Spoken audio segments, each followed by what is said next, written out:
आज 22 फरवरी 2026. आता आम्ही एक चौथ्या प्लॉटची आखणी केलेली आहे आणि माझे मोठे बंधू शिवरामजी पोटभरे यांनी विधिवत आपल्या धरती मातेचं पूजनसुद्धा केलेलं आहे. आणि आपण मुंगण्याच्या चौथ्या प्लॉटची आखणी करून आज लागवड करत आहोत.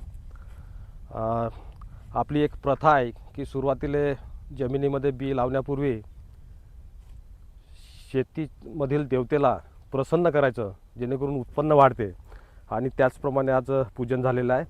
आणि मुंगण्याच्या बिया लागवडीकरिता आपल्याकडे ज्या महिला आहेत त्या महिलांमध्ये प्रीतीताई आहे, जयाताई आहे, लक्ष्मीताई आहे आणि जिजाबाई आहे. ह्या सर्व देवीसारख्या आहेत आणि या ठिकाणी उभ्या झालेल्या आहेत. भारतीय संस्कृतीप्रमाणे कृषीमध्ये लागवड करत असताना आपली संस्कृती आहे, प्रथम आपण धरती मातेचं विधिवत पूजन करून नवीन पिकाची सुरुवात करत असतो. त्याप्रमाणे आज शेतामध्ये चौथ्या प्लॉटचं विधिवत पूजन केलेलं आहे. आणि आज आम्ही सर्व बीजारोपण करून या प्लॉटमध्ये मोरिंगाचं लागवड करीत आहोत.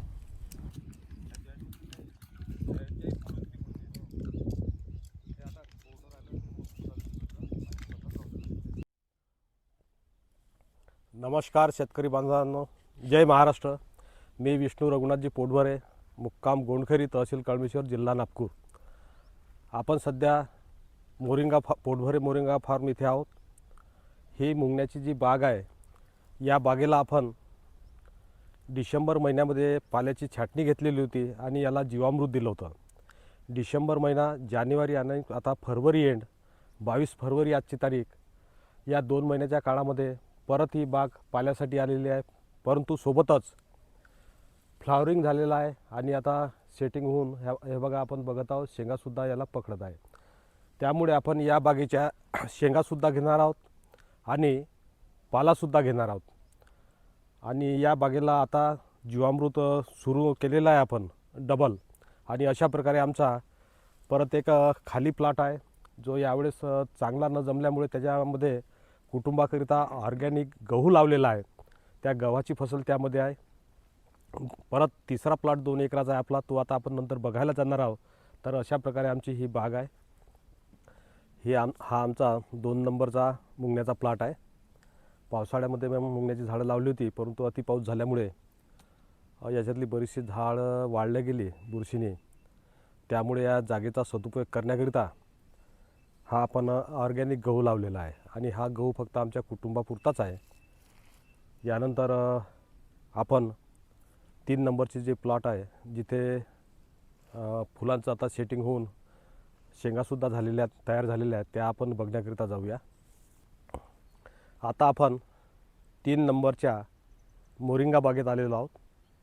ही आपली पूर्ण मोरिंगा बाग आहे आणि इथे फुलाचं सेटिंग झालेलं आहे. हे बघा, पूर्ण सेटिंग झालेलं आहे आणि जवळपास 1-1.5 फुटाची शेंग तयार झालेली आहे. परंतु हिला अजून तयार व्हायला 15 दिवसाचा अवधी आहे. यावर्षी सेटिंग उशिरा झालेला आहे. आणि यावेळेस निसर्गाचं काय म्हणावं, मधमाशाचं प्रमाणसुद्धा यावर्षी कमी आहे. मधमाशाचं प्रमाण जर जास्त राहिलं तर मोठ्या प्रमाणात सेटिंग होते, फुलगड जास्त प्रमाणात होत नाही. आणि अशा प्रकारची आपली जी बाग आहे, या बागेमध्ये संपूर्ण मुंगणा सेटिंग झालेला आहे, शेंगा पकडलेल्या आहेत. आणि एक 15 दिवसामध्ये ह्या शेंगा काढणी करता आता येईल. हा 4थ्या नंबरचा प्लॉट असून याची लागवड आम्ही 22 फरवरीला केली होती.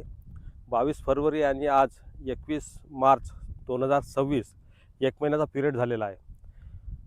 मोरिंगा बी उगवण्याकरिता जवळपास 10 ते 12 दिवसाचा कालावधी लागतो. या कालावधीमध्ये बी उगवल्यानंतर जे अंकुर होते त्या अंकुरवर मोहा पडलेला होता. आणि अंकुर कोमेजले होते. मग आम्हाला असा विचार आला का या 2 एकराच्या प्लॉटला स्प्रे जर मारतो म्हटलं तर खर्च जास्त येईल आणि आम्हाला तो रासायनिक स्प्रे नको होता, कारण आमची जी पूर्ण मोरिंगा बाग आहे ही जीवामृतवर आहे. आणि म्हणून आम्ही चिकट सापळे आणलेले आहेत. हे बघा, असे चिकट सापळे आणलेले आहेत आणि 120 रुपयाच्या या चिकट सापळ्यामध्ये आमचा 2 एकर जवळपास कव्हर झालेला आहे. आणि आता आपण बघत असाल अशा प्रकारे झाडाची वाढ झालेली आहे आणि यावर मोहा, पांढरी माशी, तुडतुडे आपल्याला चिपकलेले दिसत आहे. होऊ शकते काही आपली मित्र कीडसुद्धा असेल, पण फायद्याबरोबर काही तोटे होतातच, यात काही शंका नाही. तर अशा प्रकारे या संरक्षण उपायामुळे आमच्या 2 एकर शेतीचं संरक्षण झालेलं आहे. आणि ही आता यावर्षी जूनपर्यंत ही बाग येईल. आता आपण बघूया जी आमची शेंगाची बाग आहे, ती शेंगाची बाग आता आपण बघू. आणि आज जे काही खंगे झाले होते, या खंगेसुद्धा डोबण्याचं काम आम्ही आज केलेलं आहे.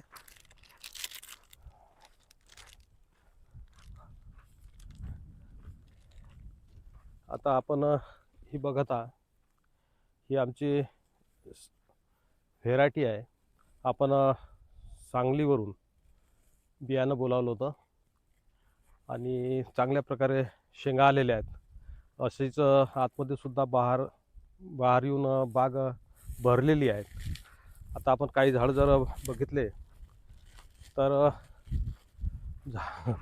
झाडं वाकत असल्यामुळे जास्त खर्च करण्यापेक्षा याच प्लॉटमध्ये काही तुरीचे फणं होते, ज्याला आपण फणं म्हणतो, त्या फणाची आपण बेगणी लावलेली आहे.